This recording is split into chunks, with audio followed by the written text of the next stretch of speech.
Olá, pessoal, sejam bem-vindos ao canal do professor Fábio Inácio. Hoje nós vamos corrigir a prova da VUNESP de ensino fundamental 1, né, da cidade de Itatiba, né, do ensino básico 1. Então, tanto para os efetivos quanto para os substitutos, foram a mesma prova.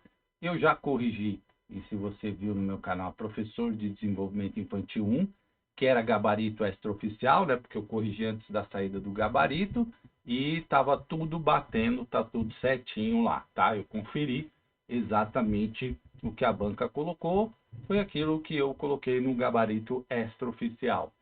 E eu falei, né, aquela prova de desenvolvimento infantil, ela estava tranquila, uma prova tranquila.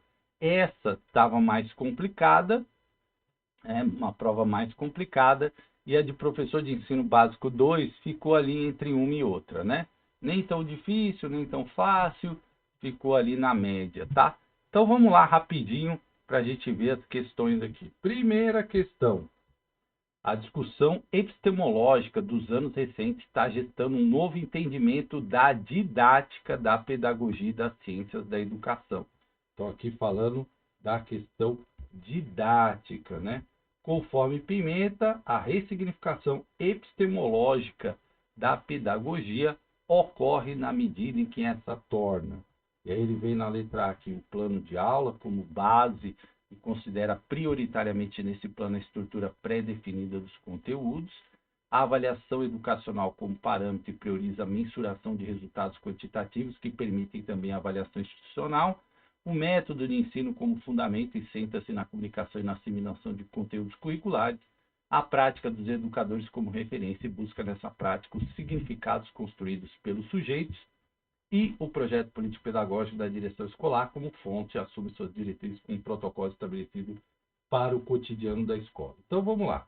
Questões importantes que a gente sempre fala no DNA da educação, uma delas é gestão democrática, né? E quando a gente fala de gestão democrática, é participação de todos, a construção, né, de todos os, principalmente aí do plano político-pedagógico, né, do PPP, por todos. Então, quando a gente fala de projeto político da direção, né, não é, tá? Por quê? Não seria centralizado, não é. Quando a gente está falando aí também de mensurar resultados, não está de acordo com o que a gente discute também das avaliações formativas, né? A avaliação diagnóstica, as ideias que trazem, que são trazidas aí pela Jussara Hoffmann, pelo Lucchesi, enfim, que a gente fala que está também aí no DNA da educação. E nós estamos falando aqui de ressignificação epistemológica da pedagogia, né? Um novo entendimento da didática, algo mais amplo que apenas essa questão da avaliação. Isso também a gente usa para a questão do plano de aula, que ó, pré-definida dos conteúdos, né? Então, essa ideia conteudista aqui também está fora, certo? E aqui, ó, novamente, assimilação de conteúdos curriculares, também uma ideia conteudista. Aí agora, quando a gente parte para a letra D, olha só, prática dos educadores como referência, prática dos educadores como referência, e busca nessa prática os significados construídos pelos sujeitos. Essa reflexão, né, da prática, sobre a prática, e essa questão também ligada aí, quais são os significados que são construídos pelos sujeitos, é exatamente isso que traz essa discussão, né? A importância dessa reflexão sobre isso, tá? Então, gabarito letra D. Não foi uma questão tão fácil, mas por eliminação, né? As outras a gente acabaria eliminando, tá?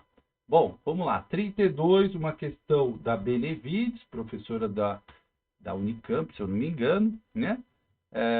É correto afirmar que a educação para a democracia, EPD, deve orientar os estudantes a seguir os modelos políticos vigentes, a fim de fortalecer a identidade nacional e o sentimento patriótico, busca desenvolver nos alunos a capacidade de se adaptarem à ordem social, evitando questionamentos que gerem instabilidade institucional, tem como foco a preparação do indivíduo para a cidadania passiva, valorizando o respeito às normas e obediência às autoridades constituídas, Possui como principal característica a transmissão de conteúdos cívicos formais, como a estrutura do Estado e os deveres legais do cidadão, e visa tanto a formação de governados conscientes, quanto de governantes em potencial, pois ninguém nasce destinado a apenas uma dessas funções. Então vamos lá, olha só.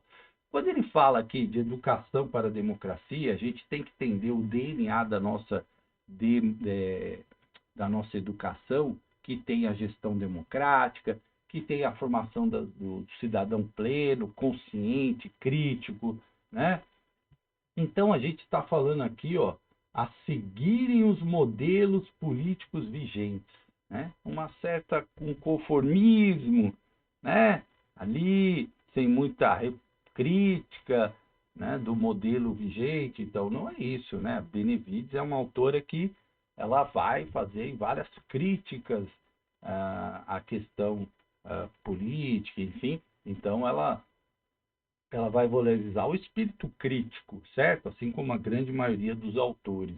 Aí, olha só, adaptar-se à ordem social, ou seja, não questionar, né?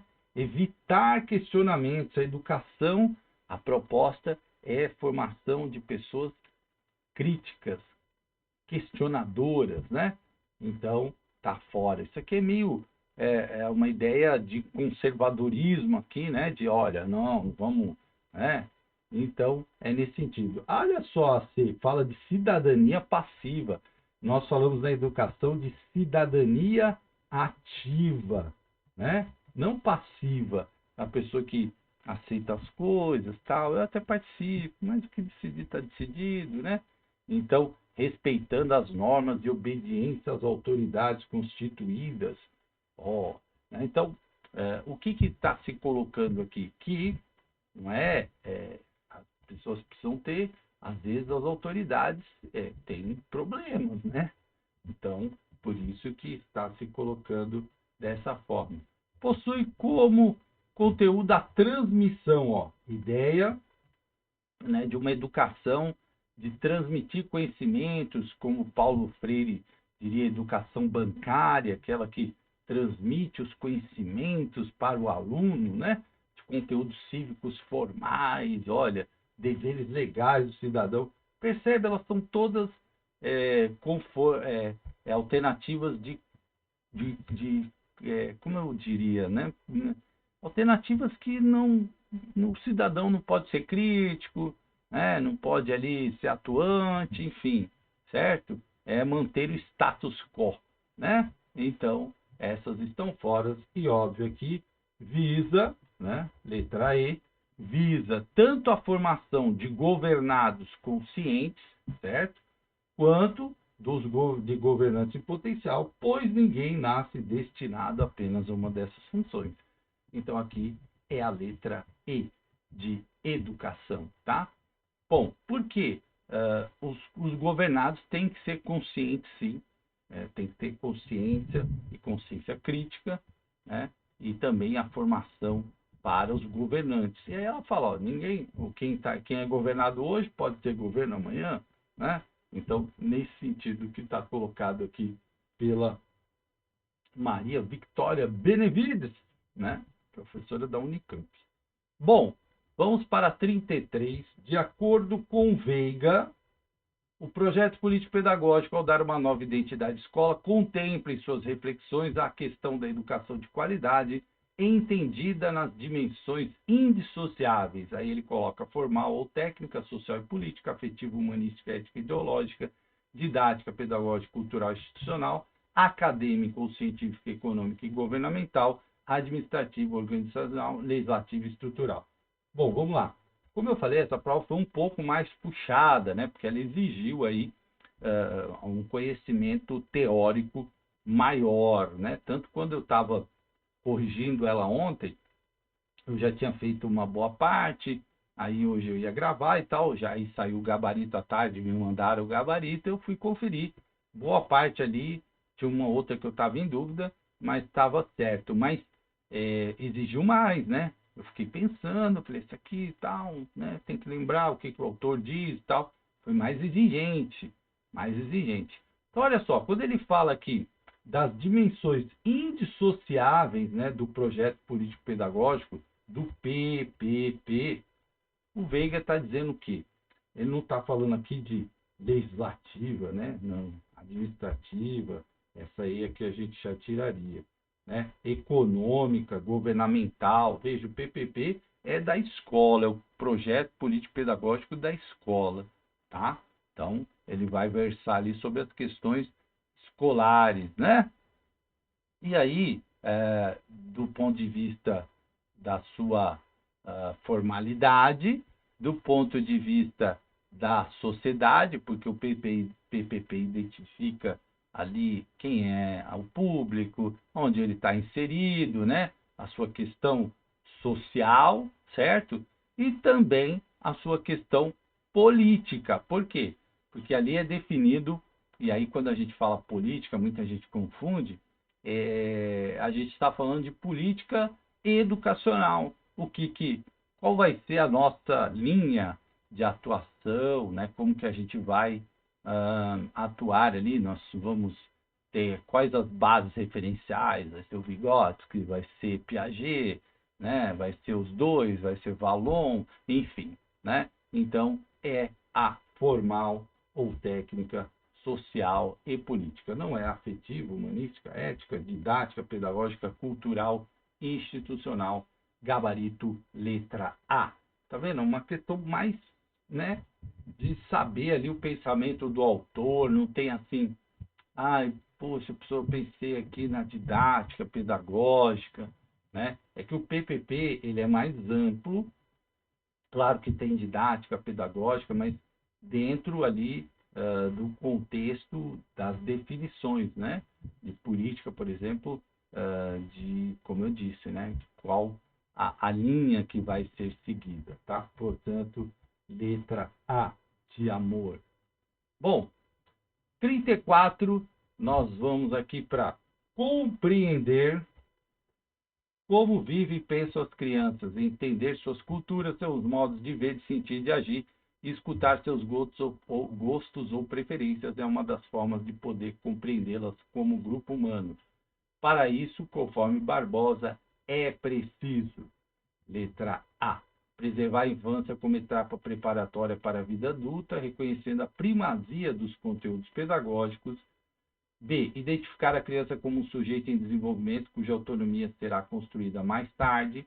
C. Conduzir as crianças para que reproduzam corretamente os modelos culturais oferecidos pelo adulto.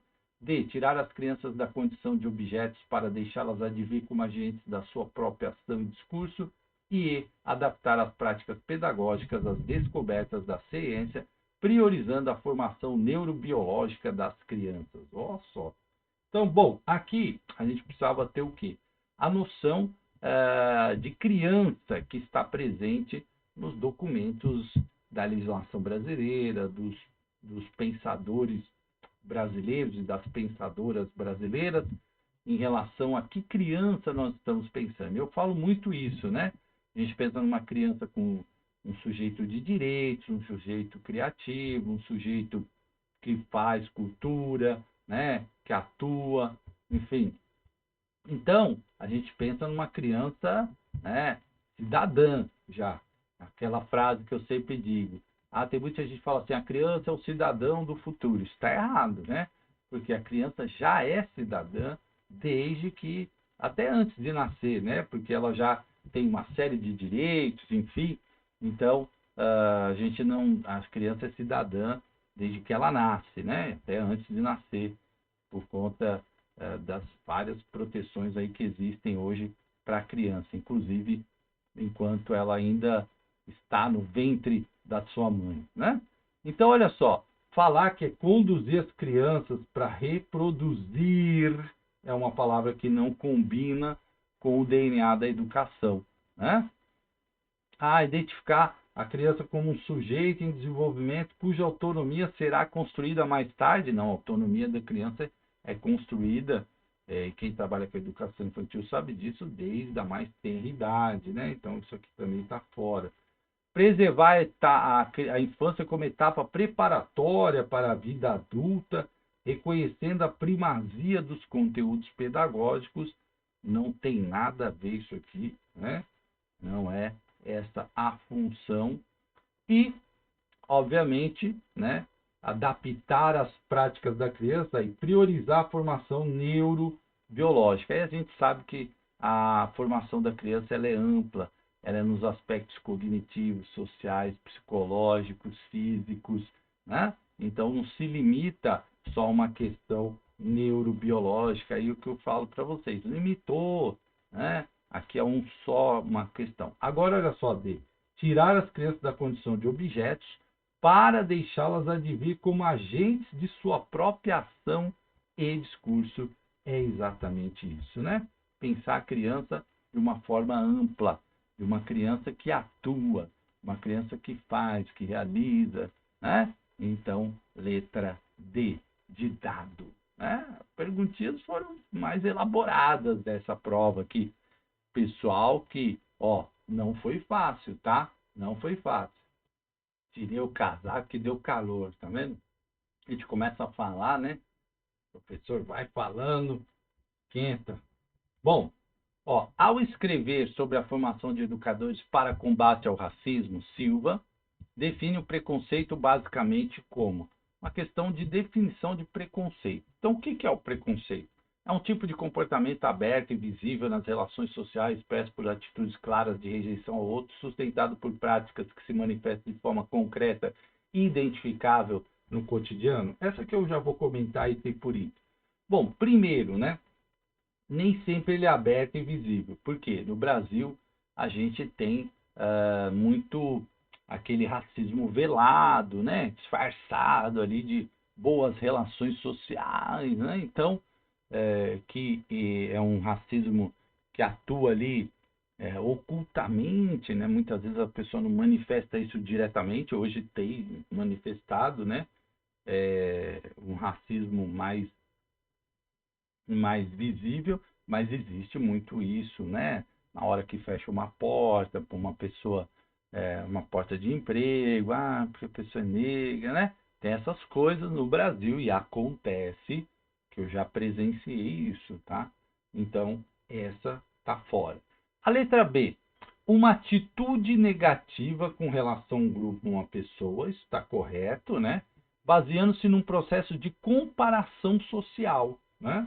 Olha aí, em que o grupo da pessoa preconceituosa é considerado um ponto positivo de referência. É exatamente isso o preconceito. Uma pessoa preconceituosa, ela acha que ela é melhor que a outra, né? Porque ela é branca, porque isso. E a gente vê isso até em discursos, né? Discursos que a gente tem aí visto muito, pessoas que se acham mais que as outras. Então a pessoa olha para uma pessoa negra, acha que ela é empregada, né? Ó, aí tem os casos clássicos aí, né? Da moça que era dona lá da cobertura, enfim, e era negra, e a mulher falou, olha, o seu elevador é elevador de serviço, né? Então, são várias coisas, do juiz, né, que é parado, aí o guarda pergunta, o senhor qual a sua profissão? Aí ele fala assim, então, tá no carrão, né? Aí ele fala assim, eu sou juiz. Aí o policial pergunta, juiz de futebol? Então, por quê? Porque a velha ideia de que, o negro não pode ocupar esses espaços, né? Então, as pessoas, elas acham que elas são mais que outras por causa da cor de pele, às vezes por questões sociais também, e exatamente a definição de preconceito está na letra B. Olha só, a letra C, um mecanismo de valorização cultural? Não, né? Para preservar e difundir, não. O preconceito não é algo positivo, né? Então, não preserva nada, né? Inclusive, que no Brasil houve a perseguição às questões culturais e ainda hoje, né? Quando a gente fala de religiões afro, quando a gente fala de algumas questões, ainda hoje há uma perseguição com relação às tradições, né? Então não tem nada a ver essa letra C. Uma comparação entre grupos diferentes, fundamentos assinalados, dados considerados objetivos e elaborada com a intenção de interpretar distinções sem atribuir hierarquia aos envolvidos. Claro que atribui hierarquia, né? Então um se acha melhor que o outro, por isso Aqui a letra D está fora. E um conjunto de estereótipos históricos e universais que determinam irreversivelmente a forma como que os indivíduos percebem, interpretam e orientam suas condutas nos diferentes contextos de interação social. Né? É isso? Não. Né? Por quê? Não é irreversível. Né? Não determina irreversivelmente. Certo? Até porque a sociedade é dinâmica, já avançamos muito, né? Aí tem uns retrocessos, avança um pouco, aí dá uma retrocedida, né? A sociedade é assim, ela é dinâmica. Então, claro que a letra E está fora, a melhor definição, né? E a definição correta está na letra D, de bola, certo? Então vamos lá para mais uma do Mel Iskol. Ao concluir sua discussão sobre a inclusão em educação, defende que essa inclusão seja vista como um processo de criação de itinerários especializados, resultando em percursos alternativos à escolarização regular para alunos com deficiência, segmentação de atendimentos, resultando em atendimentos individualizados aos estudantes de acordo com o tipo de deficiência, organização curricular, resultando na separação de conteúdos básicos e avançados conforme o desempenho de grupos específicos, transformação de valores em ação, resultando em práticas de serviços educacionais e sistemas e estruturas que incorporem tais valores. E aplicação dos critérios clínicos para a definição dos atendimentos, resultando em práticas escolares orientadas por laudos e avaliações externas. Vamos lá. Gente, inclusão é um tema que sempre cai e a gente tem que entender, e aquilo que eu falo no DNA da educação. Aí tem um vídeo no meu canal que fala, não, professor, se eu falar DNA da educação, eu não estou entendendo o que é isso. Vai lá no meu vídeo que eu explico. São coisas fundamentais para você saber para responder numa prova, tá? Por isso que eu chamo de DNA da educação, né? Aí você sabendo isso, você vai com certeza acertar boa parte das questões. Então, olha só, quando a gente fala assim de separar, né, segregar, fazer algo só para aquele grupo, tratando ele ali não como uma inclusão, mas de uma forma quase excludente, né? Então isso não pode ser uma alternativa correta. Aí quando ele fala aqui, ó, segmentação de atendimentos, né? Segmentou, separou, eu falo, não combina com o DNA da educação, tá fora. Criação de itinerários especializados resultando em percursos alternativos. Olha aqui, uma forma de exclusão também. Organização curricular, resultando na separação de conteúdos. Ó, né? Também não combina com a inclusão. E aplicação de critérios clínicos, né? Nós somos da educação, e aí não dá para a gente considerar isso. A parte de saúde, ela ajuda, ela é importante, mas nós estamos falando aqui de educação. E aí falar de que nós vamos orientar por laudo e avaliação externa, não, né? Agora, quando Mel Iskol fala disso, a inclusão em educação é a transformação de valores em ação, para que a inclusão, né, ocorra de fato e de direito, e que não haja uma inclusão, né, de fachada que exclui, certo? Então eu sei que a gente tem muito a avançar nesse campo, tem muita discussão, né? Professor, a gente poderia fazer uma live só para falar disso, mas a gente precisa transformar isso em ação. Incluir é incluir de verdade, né? Não é ficar ali passeando com o aluno pela escola, né? Isso pode até ser um objeto de trabalho, de regular o aluno quando ele está muito, né? Enfim, mas não se tornar uma prática, né? De tirar o aluno da sala, enfim, essas coisas que acontecem. Né? Não que não possa tirar, às vezes até é necessário, mas tem que se ter um plano, né, pensado para isso, por isso que existem aí os PDIs, né, Plano de Desenvolvimento Individual, Por isso que existem todas as políticas que estão articuladas, elas precisam ser transformadas em prática efetiva. Isso não é fácil, né? Mas é o que o Mel Askell fala, por isso transformar valores em ação, ou seja, inclusão de fato e de direito. 37, opa, pulei. Olha só. Leia o excerto a seguir, extraído do documento Currículo de Ensino Fundamental 1º ao 5º da Prefeitura de Itatiba, a respeito dos diferentes modelos de letramento de acordo com o pesquisador britânico Street. O letramento visto associa a escrita à aquisição de habilidades individuais específicas às técnicas de domínio do código escrito, desvinculando dos contextos sociais, históricos e políticos. Isso pressupõe acreditar que os sujeitos, ao aprenderem a decodificar as letras, as palavras e, posteriormente, as frases, estariam aptos a transitarem com desenvoltura em qualquer situação de comunicação. Assinale a alternativa que preenche corretamente a lacuna. 37. Reflexivo. B. Dialógico. C. Funcional. D. Ideológico. E. Autônomo. Confesso que eu achei essa questão muito confusa, mas porque eu acho que esse texto, da forma como está confuso. Porque o letramento visto, aí o gabarito é autônomo, né? O letramento visto como autônomo associa a escrita à aquisição de habilidades individuais. Aí a palavra letramento aqui ficou esquisita, né? Porque se fosse a alfabetização, né, talvez teria mais coerência na frase, na minha opinião, tá? Ficaria mais claro, eu acho, porque o letramento é uma outra concepção, eu entendi, mas eu achei confuso. Então, se fosse a alfabetização visto como autônomo, eu entendi, o letramento visto como autônomo, ou seja, se a gente separa alfabetização e letramento, né, não vai acontecer disso que ele está falando aqui. Posteriormente, as frases estariam aptas a transitarem. Porque as duas são indissociáveis. Letramento, alfabetização, né? Alfabetização e letramento, eles são indissociáveis, né? Quando a gente fala dos dois.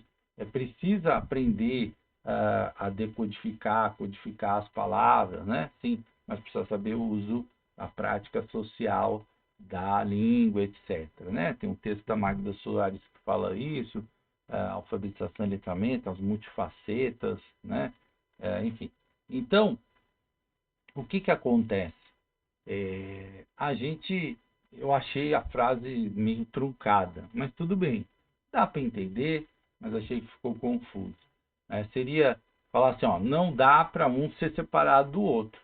É importante os dois estarem ligados. Porque houve uma época no Brasil que realmente achava que só o letramento, né, ou seja, a gente lê, que a criança ela ia aprender ali, né, sabe Deus, né, como. Mas não, isso aí a própria Magda Soares falou, faz uma crítica a isso. Não dá para você achar que, não, vamos ensinar, né, mostrando lá os cartazes, as coisas e tal, as práticas sociais da língua, mas a criança precisa aprender os códigos, ela precisa aprender, né, é importante ela saber o que é o A, o B, né, então as duas caminham juntas ali, né, então é nesse sentido que está colocado aí. Letramento, a alfabetização, né, e letramento são indissociáveis, são inseparáveis, né? Elas caminham juntos. Quando uma criança aprende a decodificar as letras, ela também vai entendendo a prática social, que a linguagem é usada para informação, para uma bula de remédio, para uma notícia, para um recado, enfim, certo? Entre outras coisas. Então, letra E. Mas achei confuso, né? Confuso. Confesso que essa foi uma das que eu fiquei pensando. Falei, nossa, mas aqui deveria ser alfabetização, né? Para ser autônomo, né? Então, bom, mas tudo bem. Né? Uma questão aí, como era de um documento específico de Itatiba, eu também não tinha lido esse documento. Pode ser que, né, no contexto lá do documento isso fique mais claro, tá bom? Letra E de escola. 38. Em uma escola pública municipal, a professora Rayane solicitou ao aluno Jefferson, 6 anos de idade, essa aqui é uma questão clássica, né? Em processo de alfabetização, que escrevesse algumas palavras, solicitando escrever a palavra cola, o aluno escreveu OA. Solicitando escrever caneta, o aluno escreveu AEA. Solicitando escrever caderno, o aluno escreveu AEO. Solicitando escrever borracha, o aluno escreveu OAA. Né? Com base em Ferreiro, da Emília Ferreiro, a professora Rayane concluiu corretamente que a escrita de Jefferson apresenta características de escrita alfabética, pré-silábica, silábica alfabética, silábica com valor sonoro convencional ou sem valor sonoro convencional. Então vamos lá, isso aqui é uma questão, né, de diagnóstica. O que a gente percebe aqui, né? Ó, pediu para ele escrever cola, ele escreveu só o A. O que ele escreveu? As vogais. Né? Pediu para escrever caneta, ele escreveu A, E, A. Só as vogais. Pediu para ele escrever caderno, ele escreveu A, E, O. Só as vogais. Pediu para ele escrever borracha, ele escreveu O, A, só as vogais. O que é isso? É alfabética? Não, né? Pré-silábica? Não, porque ele já identifica aqui, dentro das palavras, o som, né? Ele já consegue ali distinguir as vogais e colocando certinho as vogais. Então, isso aqui é silábica com valor sonoro convencional. Letra D de dado, né? Não é silábica alfabética, né? Nem silábica sem valor sonoro convencional, porque há valor sonoro convencional aqui, tá bom? Então, letra D, uma questão clássica também. Tem textos meus da Emília Ferreira que eu comento isso, né? Textos não, vídeos, né? Vídeos, certo? Então, tem lá no meu canal. Bom, vamos mais uma. Conforme o documento Política Nacional de Alfabetização, PNA, recebe o nome de habilidades, aquelas que decorrem de práticas que se desenvolve a linguagem oral e favorece a tomada de consciência da fala. Assinale a alternativa que preencha corretamente a lacuna do texto. Cognitivas, letra A. Discursivas, letra B. Expressivas, letra C. Letra D, metalinguísticas. Letra E, conversacionais. Essa parece aquelas perguntas de jogo, né? Sabe aquele jogo? Pergunta do milhão, que parece ser fácil, mas é assim, meu Deus, né? Na pressão lá, você fica, ai meu Deus, o nome de habilidades, o que é? Será cognitiva? Será não sei o quê? Parece essas perguntas. E parecem fáceis, mas às vezes, né? Bom, não é discursiva, não é expressiva, não é conversacionais, né? Não são termos aí colocados. Mas aí você podia pensar cognitiva, né? Metalinguística, e aí é metalinguística, né? Por quê? Habilidades das práticas que se desenvolve a linguagem oral, né? E favorecem a tomada de decisão e consciência da fala. A gente está falando da metalinguística, letra D de dado. É uma perguntinha, né? Como eu falei, pergunta daqueles programas de, né? Que você fala assim, aquele programa antigamente tinha Show do Milhão, agora tem o negócio do Hulk lá. Parece esse tipo de pergunta, né? Um complete ali, enfim. Né? Mas pode confundir o candidato na hora lá e ele acabar errando.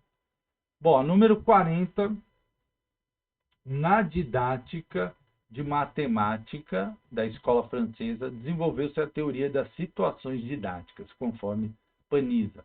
A perspectiva de planejar situações que ofereçam ao aluno a possibilidade de construir o conhecimento deu lugar à necessidade de conferir um papel central dentro da organização do ensino à existência de momentos de aprendizagem, concebidos no momentos nos quais o professor acompanha continuamente os alunos na resolução dos problemas, orientando sobre o saber matemático envolvido. B. O aluno se encontra sozinho diante da resolução de um problema, sem que o professor intervenha em questões relativas ao saber em jogo. C. O objetivo é permitir que os alunos construam o saber em parceria com o professor, que esclarece as dúvidas dele no decorrer da resolução. D. Saber é consolidado mediante a aplicação de fórmulas previamente memorizadas em sala de aula para a resolução de problemas matemáticos. E E. O problema é resolvido coletivamente por meio de ação ativa e apoio constante do professor em todas as etapas da construção do pensamento. Vamos lá. Bom, de cara, gente, a gente está falando assim, né, de teorias de situações didáticas aqui do Paniza. Então, é uma pergunta assim teórica, né? E aí ela fala assim, olha, momento de aprendizagem. Então, como que vai se dar isso? Aí ele fala assim, ó, em dado momento, a perspectiva de planejar, né, situações que oferecem ao aluno a possibilidade de construir o conhecimento, deu lugar, né, dentro da organização de ensino, a existência de momentos de aprendizagem. É isso que está falando. Então, esse momento de aprendizagem que está colocado aqui não é, obviamente, aqui a aplicação de fórmulas memorizadas. Lembra? Memorização, né, decorar, não combina com o DNA da educação. Então, nenhum desses autores vai falar assim, para memorizar, transmitir conhecimento, não, nada disso. Tá? Então, aqui está fora. Né? E aí, quando ele está falando de que se deu lugar, aqui é existe, o que ele quer dizer? Existe um momento, né, que é preciso que o aluno esteja lá tentando achar a resposta, né? Mas neste momento, sem a mediação do professor, sem ali o professor estar intervindo, mediando, né? Tem uma construção coletiva. É um momento de pensar ali e tentar buscar, né, as soluções, entender o problema e tentar construir a resposta, construir os caminhos, né? Então, aqui é letra B de bola, né? B de bola. Veja que a A fala aqui, ó, né? O professor continuamente os alunos na resolução do problema. Aqui fala da resolução com mediação, né? Aqui fala também da parceria com o professor.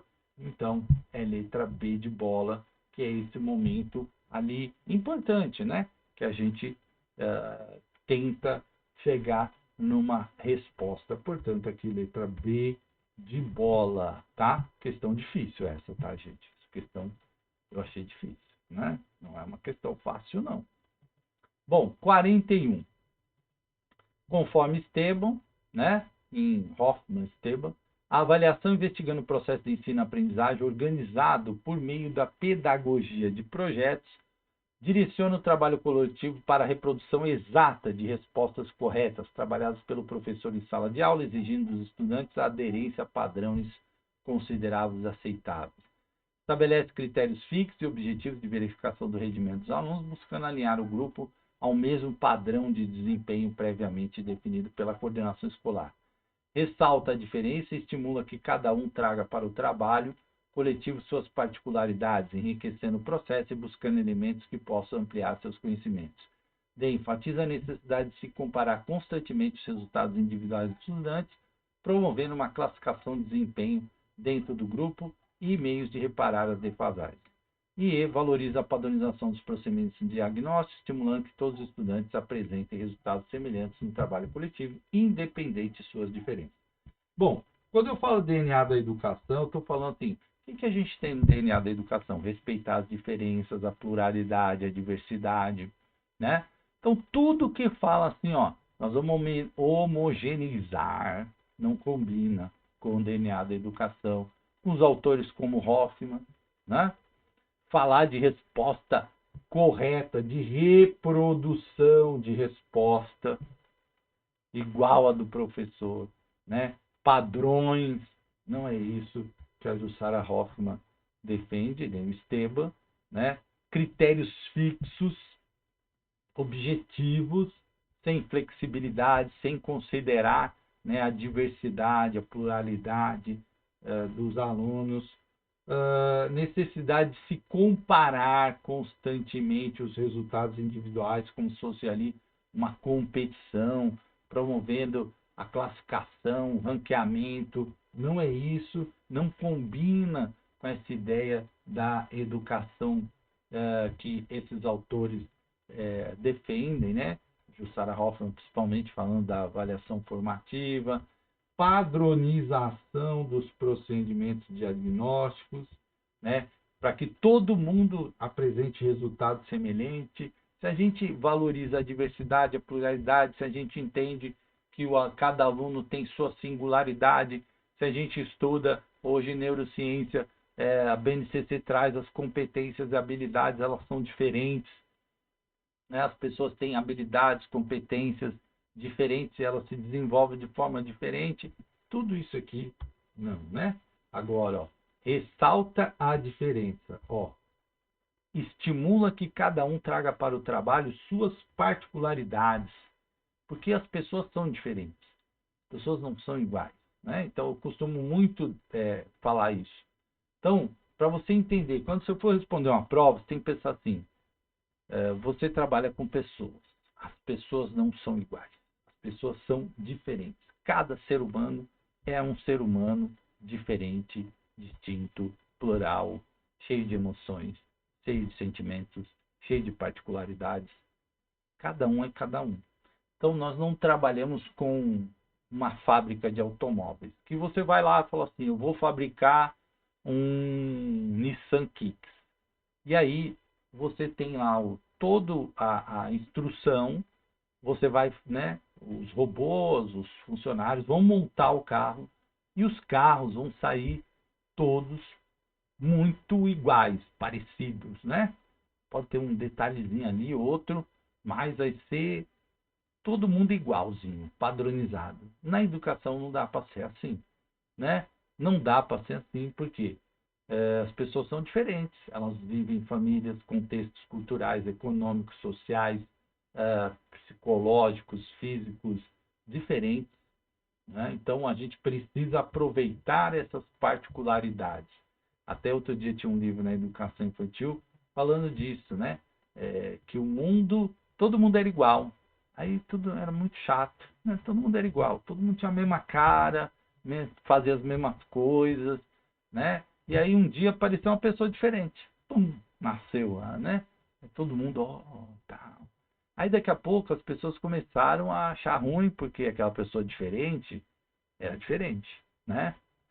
E o livro vai trabalhar isso, a ideia de como às vezes o diferente é interessante, daqui a pouco o diferente se torna um incômodo, né? E como a gente transita muito isso na educação, né? Às vezes a gente valoriza o diferente, às vezes a gente fala, não, o diferente incomoda. Então, é isso, tá? Letra C, de casa, né? Você tem que pensar nisso, gente. Quando você vai responder uma prova, você tem que pensar assim, qual é a linha de pensamento que nós temos na educação, né? Nos autores. E a linha majoritária que é cobrada nos concursos públicos. Se você pensar assim, você vai responder a grande maioria, né? Corretamente. Tem uma ou outra que é mais difícil, certo? Como eu falei aqui. Bom, 42, vamos lá. O Tantantan representa um conjunto de práticas que propiciam a produção, a circulação e o consumo de significados no espaço social e que contribuem intensamente para a construção de identidades sociais e culturais. Assinale a alternativa que preenche a lacuna de acordo com Moreira e Candal, né? Portfólio, currículo, plano de aula, método de ensino, projeto político-pedagógico. Bom, vamos lá.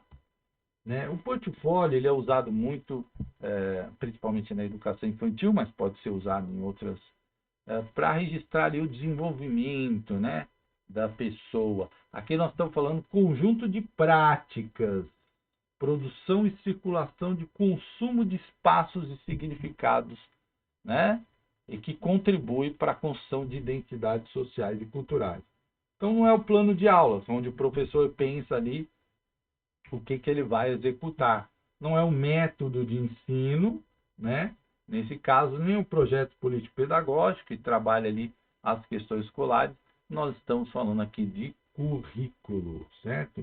Currículo. E aí a gente fala do currículo formal, né, do currículo real, do currículo oculto, e isso porque eles contribuem, né, para essas identidades e construção cultural, social, certo? Da forma como ele aparece, né? As ideias, as formas, etc. Certo? Bom, vamos lá. 43. Em relação ao desenvolvimento do juízo moral nas crianças, Piaget considera que a evolução da prática e da consciência da regra pode ser dividida em diferentes etapas, conforme Latalhe, Oliveira e Dantas, a etapa da autonomia moral. A criança obedece às regras porque quer agradar os adultos, pais ou responsáveis e sabe que está sendo observada. B. O respeito às normas pelas crianças vem do medo das sanções que podem ser aplicadas em caso de desobediência. C. A criança entende que as regras são frutos de acordos e reconhece seu papel como participante na criação e na modificação dessas regras. D. O respeito às normas vem da submissão total da criança à autoridade dos adultos, o que garante obediência sem questionamentos. E a criança rejeita o cumprimento das regras por consideradas obsoletas e busca criar suas próprias regras, considerando mais adequadas. Lembra?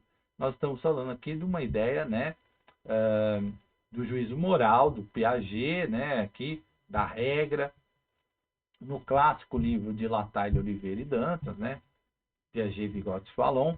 Então, olha só, a ideia que traz lá é que a criança obedece às regras porque quer agradar? Não, né? Não, não é isso que está colocado. Que a criança obedece porque vem do medo? Não, porque a criança às vezes desobedece, né? Então, é normal a gente ter a criança desobedecendo, né? Não querendo fazer, então não é por isso. A criança se submete à obediência sem questionamentos? Não, a criança questiona, né? Fala assim, por quê? Por que não? O famoso por que não? Por que não? Então, tem isso. E a criança rejeita o cumprimento porque considera obsoleto e busca criar? Também não é isso. Agora, o que está colocado no livro lá, Piaget, é que a criança entende que as regras são frutos de acordo e reconhece o papel dela como participação, né, na criação e modificação dessas regras, certo? Nessa questão da etapa da autonomia moral, né? Nessa etapa da autonomia moral. Então, não nessas situações aqui colocadas, ok? Portanto, letra C de casa. 14, Thelma Weiss, né? Defende o ponto de vista que no construtivismo o avanço do conhecimento do aluno exige do professor a repetição sistemática das estratégias de ensino mais eficazes para garantir plenamente a fixação dos conteúdos. B. Adaptação do ensino ao percurso de aprendizagem dos alunos, considerando seu nível atual de desenvolvimento. C. Transmissão clara dos conteúdos, assegurando que os alunos compreendam exatamente o que foi ensinado. D. Organização do processo pedagógico de forma a evitar qualquer tipo de erro por parte do aluno durante as atividades. E E. Planejamento de atividades que favoreçam a memorização dos conteúdos mais cobrados em avaliação externa. Olha só como a gente vai eliminando questões, né? Estamos falando de Thelma Weiss, uma autora construtivista. E, obviamente, nós não vamos falar de memorização, né? Dos conteúdos. A gente já viu que isso aqui não combina aí. Ó, transmissão clara dos conteúdos, né? Transmitir, já falamos disso também, que não é essa ideia, né? Evitar qualquer tipo de erro. Olha, o erro faz parte da construção do conhecimento, certo? Então, não é isso. Repetição sistemática das estratégias, né? Repetir, repetir. É isso que está no construtivismo? Não, né? Então, é lógico, é a adaptação do ensino ao percurso de aprendizagem, considerando o nível atual de desenvolvimento do aluno, certo? Então, é exatamente isso. Letra B, de bola. Aqui, por eliminação, né? A gente chegaria aí na B. Bom, Vamos mais uma aqui, de acordo com o documento Currículo Educação de Jovens e Adultos, 1º ao 5º, da Prefeitura de Itatiba, o professor da EJA precisa: A. Compreender a realidade da vida dos alunos e planejar a sua ação pedagógica a partir dessa escuta e investigação. B. Trabalhar com foco na disciplina de sala de aula e na avaliação formal, pois isso determina o progresso dos estudantes. C. Atuar de forma técnica e seguir um planejamento fixo que garanta a padronização do ensino e alcance das metas educacionais. D. Priorizar atividades convencionais, já que inovações pedagógicas tendem a dificuldade da adaptação dos alunos ao ambiente escolar. E E.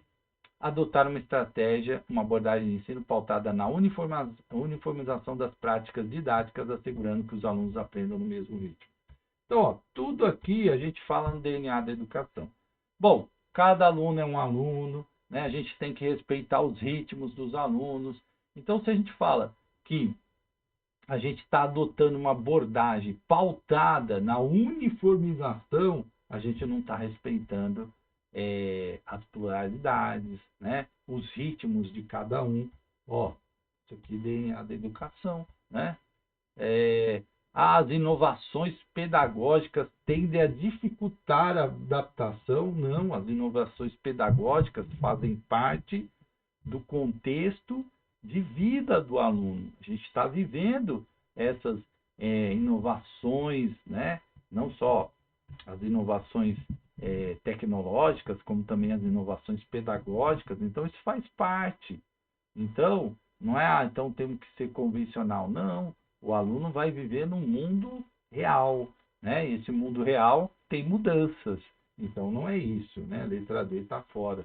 Atuar de forma técnica, seguir um planejamento fixo. Ó, padronização, não combina com DNA. Lembra? O planejamento, ele não pode ser uma coisa engessada, né? Que você não pode mexer. Padronizar, né? É importante algumas questões ali serem padronizadas, sim, mas a padronização do ensino não respeita as diferenças. Então, isso aqui está fora, né? Trabalhar com foco na disciplina e na avaliação formal. Olha aqui, né? Sempre ali muito tradicional. Agora, olha, compreender a realidade de vida dos alunos. Por quê? O que a gente fala? O contexto é importante. O contexto é importante. Eu canso de falar isso nas aulas, né? Quando a gente fala, olha, o contexto é importante. Compreender essa realidade dos alunos é importante para você planejar a sua ação pedagógica a partir dessa escuta e investigação. Porque aí você vai trabalhar com questões que fazem sentido para o aluno e que vão criar ali um ambiente de aprendizagem significativa, tá? Portanto, gabarito letra A de amor. Vamos para 46. Ao discutir a ideia de modelos mentais, Lemov retoma dados da pesquisa realizada por David Berlin sobre a expertise dos professores. Segundo o texto, uma das habilidades desenvolvidas por professores experientes está relacionada à capacidade de identificar de forma ágil e natural comportamentos atípicos na sala de aula. B. Controlar a movimentação dos alunos por meio de comandos visuais frequentes. C. Selecionar os melhores métodos de ensino com base no desempenho estatístico da turma. D. Antecipar os resultados de aprendizagem com base nos conteúdos previstos no currículo. E E. Decidir quais alunos devem participar das atividades avaliativas com base no comportamento diário. Isso é engraçado, né? Bom, olha só. Então, esse texto do Lemov, né, que é o... esqueci o nome do livro. Não sei o que, 10, né? Alguma coisa 10. Então, o que ele fala? Assim, que o professor, né, uma das habilidades que ele desenvolve quando professor de experiência aqui no caso, né? Qual é essa capacidade? É de rapidamente identificar de forma ágil e natural comportamentos atípicos na sala, né? Esse está no livro do Lemov, né? Não é controlar a movimentação dos alunos por meio de comandos visuais, não é decidir quais alunos, isso aqui é meio estranho, né? Também não é usar métodos estatísticos para selecionar os melhores, né? E nem antecipar resultados com base nos conteúdos. É sim, O professor experiente, né, ele já de cara sabe quando está acontecendo ali, né, pelo menos isso, né, o Lemov na pesquisa, né, usa essa pesquisa do David, né, Bellini, mas a gente também, na prática, a gente sabe que quando a gente tem mais experiência, mais vivência de sala, a gente já sabe quando está acontecendo algo fora do normal, né? Então, o olhar nosso já está mais treinado, né? A gente tem experiência, então a gente acaba identificando isso de uma forma mais rápida e natural do que alguém que está ali começando no magistério. Não que a pessoa não possa, né? Como eu disse, cada um é cada um, mas a experiência ajuda a gente a ter esse tipo de olhar, né? Vamos dizer assim, certo? Bom, pergunta de Constituição, conforme a Constituição da República Federativa do Brasil, artigo 214, a lei estabelecerá o Plano Nacional de Educação de duração decenal, com o objetivo de articular o Sistema Nacional de Educação em regime de colaboração e definir diretrizes, objetivos, metas e estratégias de implementação para assegurar a manutenção e o desenvolvimento de ensino em seus diversos níveis, etapas e modalidades, por meio de ações integradas integradas dos poderes públicos das diferentes esferas federativas que conduzem, entre outros, né? Então, a erradicação das desigualdades sociais, B, a descentralização total das políticas educacionais, C, a promoção humanística, científica e tecnológica do país, D, o investimento em educação proporcional ao crescimento do PIB e E, estabelecimento de metas iguais para todos os municípios e estados. Então, vamos lá. Já de cara tirando essa aqui, né? Estabelecer metas iguais para todos os municípios seria não respeitar as diversidades, as desigualdades e a pluralidade dos estados. O Brasil é um país continental, né? E quando ela fala do do Plano Nacional de Educação, Plano Nacional de Educação, um dos itens dele, né, é erradicação do analfabetismo. Não fala de erradicação das desigualdades sociais, né? Nem fala de descentralização total das políticas nacionais, até porque o nosso sistema acredita nessa articulação, né, dos entes federativos e que haja alguém para articular, né? Então, essa descentralização total. E também não fala dessa questão aí do investimento em educação proporcional ao PIB, sim, a promoção humanística, científica e tecnológica do país, tá? Então, no artigo 214, tá? Deixando bem claro aqui, né? No artigo 214, ok? Promoção humanística, científica e tecnológica do país, letra C. O Plano Nacional, ele fala, sim, do PIB, mas não nesse sentido aqui colocado nessa questão, tá? Mas sim, o plano traz lá uma questão do PIB, mas aí da pergunta aqui, a resposta que cabe é a C, tá? Bom, vamos lá, 48, uma questão do ECA. De acordo com a Lei 8.069, artigo 53, a criança e o adolescente têm direito à educação, visando ao pleno desenvolvimento de sua pessoa, preparo para o exercício da cidadania e qualificação para o trabalho, assegurando-se-lhe, entre outros. Ensino escolar que priorize competências avaliadas externamente, participação em grêmios estudantis avaliado conforme idade e maturidade, matrícula de irmão no mesmo turno oferecida conforme viabilidade da escola, formação para o trabalho considerado prioridade nas etapas finais da educação básica ou direito de contestar critérios avaliativos, podendo recorrer às instâncias escolares superiores. Isso aqui é uma pergunta direta do ECA, né? Bom, em nenhum momento o artigo 53 vai falar que o ensino escolar tem que priorizar as competências avaliadas externamente, né? Não é isso. Toda a vivência do aluno é importante e tal, mas o artigo 53 não está falando sobre isso. Participação em grêmios, avaliada conforme a idade e maturidade, não. Ele fala que os alunos têm direito de se organizar em grêmios estudantis, não coloca essa questão de idade e maturidade, né, colocado. Matrículas de irmãos no mesmo turno, oferecido conforme a viabilidade, não, né? matrícula de irmãos no mesmo turno, na mesma, desde que não estabelece essa questão dessa condição de viabilidade da escola, tá? Não está colocado dessa maneira. E formação para o trabalho considerado prioridade, não fala isso, né? Agora, sim, direito de contestar os critérios de avaliativos e pode recorrer, sim, às instâncias escolares superiores. Letra E, exatamente, do artigo 53, certo? Bom, mais uma conforme a Lei 9.394/96, LDB, artigo 13, os docentes incumber-se-ão, entre outros, de avaliar as aprendizagens com foco em notas finais. Veja, já falamos disso, né? Planejar a aula a partir de modelos utilizados internacionalmente, olha só. Né? Realizar atividades de recuperação no recesso ou nas férias escolares, elaborar o plano de trabalho de forma independente da proposta pedagógica, colaborar com as atividades de articulação da escola, família e comunidade. Então, vamos lá. O foco principal não pode ser nunca em notas finais, e sim em todo o processo de aprendizagem. Portanto, está fora. Planejar aulas a partir de modelos usados internacionalmente, aí você desconsidera aquilo que eu venho falando, a importância do contexto local, de entender a realidade, de trabalhar essa realidade.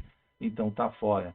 A competência lá no artigo 13 diz de recuperação no recesso de férias escolares. Não, ela fala de recuperação contínua, né? Recuperação contínua. Elaborar plano de aula de forma independente da proposta pedagógica. Então, para que serve a proposta pedagógica, né? A proposta pedagógica ela é construída coletivamente e o plano de trabalho tem que estar de acordo com a proposta pedagógica. É lógico que é colaborar com as atividades de articulação da escola com a família e a comunidade, né? Isso está aí entre uma das incumbências dos docentes. E a número 50, para a gente terminar, uma de BNCC, segundo a Base Nacional Comum Curricular, o conceito de educação integral adotado na BNCC pressupõe o desenvolvimento de competências com ênfase na assimilação e memorização. Olha só, né? Como a gente já vai tirando as questões, né? Vou até fazendo aqui, ó. Memorização, gente, ó. Não dá, né? Não dá para você marcar repetição de conteúdos. A formação voltada predominantemente à dimensão cognitiva. A BNCC, ela fala muito do cognitivo, do emocional, da formação plena, né? Tá fora também, né? A valorização da disciplina como eixo central da aprendizagem do sucesso, independente da modalidade de ensino. Não, né? A BNCC fala de uma formação ampla, baseada nas habilidades, conhecimentos, né? Então está fora também. A preparação para responder às demandas do mercado de trabalho, com foco em habilidades técnicas e conhecimentos pedagógicos. É muito mais amplo que isso. E aí eu sempre falo, gente, a educação, ela usa a palavra mundo do trabalho. Quando usa mercado, é uma concepção liberal. Você não vai encontrar isso nos documentos da educação brasileira. O mercado de trabalho. Porque mercado de trabalho é uma concepção mais liberal, né? Focada ali realmente na produção e tal. Quando a gente fala mundo do trabalho, a gente é uma coisa mais ampla, que envolve aí várias situações, né? Então a gente também tira aqui. E claro, ó, construção de processos educativos intencionais. Aí eu falo, né? A educação é in. Quem assiste às minhas aulas, eu falo muito isso. A educação é in, gente. Apareceu a palavra in, inclusão, né? Integral, interdisciplinar, né? Educação é in, tá? Então, intencionais, aliadas às necessidades, necessidade dos estudantes, considerando aquilo que os estudantes pensam, né? As exigências da sociedade contemporânea, que é aquilo que eu falei, as exigências da tecnologia, etc. Tá? Então, tudo está na BNCC, portanto, letra D de dado. Gente, é claro que uma aula assim a gente tenta ser rápido, né? Não dá para ficar também explicando todos os conceitos ali. Tem muito vídeo no meu canal que aprofunda BNCC, Vygotsky, Piaget, né? Currículo, planejamento. É claro que aqui a gente dá uma visão geral daquilo que você precisa observar nas provas. Eu insisto muito nessa questão do DNA da educação, porque você sabendo isso, você já elimina um monte de alternativa. Falou em uniformizar, memorizar, né, segregar, separar, você já vai eliminando. E assim, se você tem esse conceito e você consegue eliminar 3 alternativas, e você ficar entre 2, a sua chance de acertar é maior, né?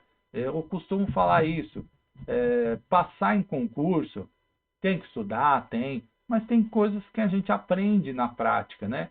Certas, vamos dizer assim, eu não gosto muito de usar essa palavra, mas certas técnicas, né? Certas manobras que a gente faz para você responder, porque a gente sabe os editais são muito grandes, não dá para ler tudo, então a gente precisa ter uma compreensão geral do que é a educação brasileira. A educação brasileira pensa assim, age assim, né? As palavras amplas, formação, né, plena, exercício da cidadania, formação crítica. Aí viu lá que não, é para todo mundo pensar da mesma maneira. Lógico que não é isso, né? Lógico, aí você já foge dessas alternativas, já vai eliminando reprodução, memorização, né, padronização, não respeitar a diversidade, a pluralidade. Você já vai eliminando todas essas alternativas e claro que fica muito mais fácil, muito mais rápido. Você vai pegando a habilidade de resolver e com o tempo você vai pegando esse jeito das provas, tá? E aí, claro, professor, tem coisa que eu não concordo, tem coisa que eu discordo e tal. Não queira fazer da prova a sua questão de avaliação, de pensar o mundo da educação e tal. Não, não, não vai nessa história, tá? Por quê? Eu era bem assim, né? Eu ficava ali, falava, não, que absurdo isso aqui. Eu discordava daquilo que a prova estava perguntando, mas se eu marcasse qualquer coisa ali fora do que era a resposta correta, eu ia errar, eu não ia passar no concurso, entendeu? Então o objetivo é passar. Depois, se você estiver dentro da educação, aí você vai participar das comissões, aí você vai participar do Conselho de Educação, aí você vai participar do CACS Fundeb, aí você vai colocar suas opiniões, suas críticas, sua visão de mundo, aí lá, né? Na prova não é para isso. A prova não é para a gente fazer revolução na educação, para a gente discordar. Aí tem gente que fica brava quando eu falo do Paulo Freire, tem gente que fala assim, esse professor dá para perceber claramente qual é o pensamento político dele. Tem gente que falta, se tivesse na sala de aula, é capaz de pular no meu pescoço. Então, gente, não é isso. Ó, calma. Prova é controle emocional, né? Sabedoria, e a sabedoria impõe que, assim, ali eu não é a disputa do Lula com o Bolsonaro, não é ali. A disputa é na eleição e tal, não é na prova.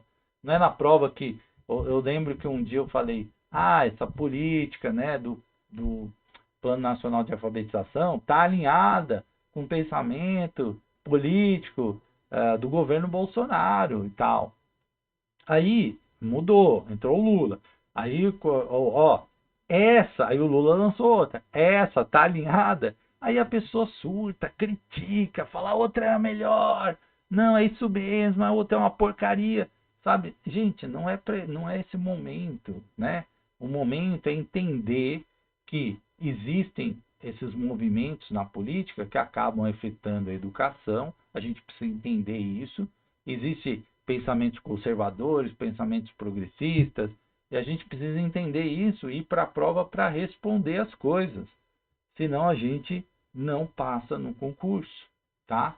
Não passa. Outro dia eu vi uma moça, ela falou, estou cansada de tudo, da política, da educação, Não adianta, gente. A gente precisa ter calma, né? Se o nosso objetivo é passar, e aí sim, passando, a gente se torna um agente público, a gente vai participar, vai contribuir, né? Da melhor forma possível, e a gente procura fazer isso, né? Eu procuro fazer isso em todos os espaços que eu estou, assim como abrir esse canal para poder ajudar as pessoas a passarem nos concursos. E esse é o objetivo, tá? Então, a gente precisa ter mais calma, precisa ter mais paciência para ouvir o outro, porque senão não consegue, tá bom? É isso, grande abraço e até a próxima.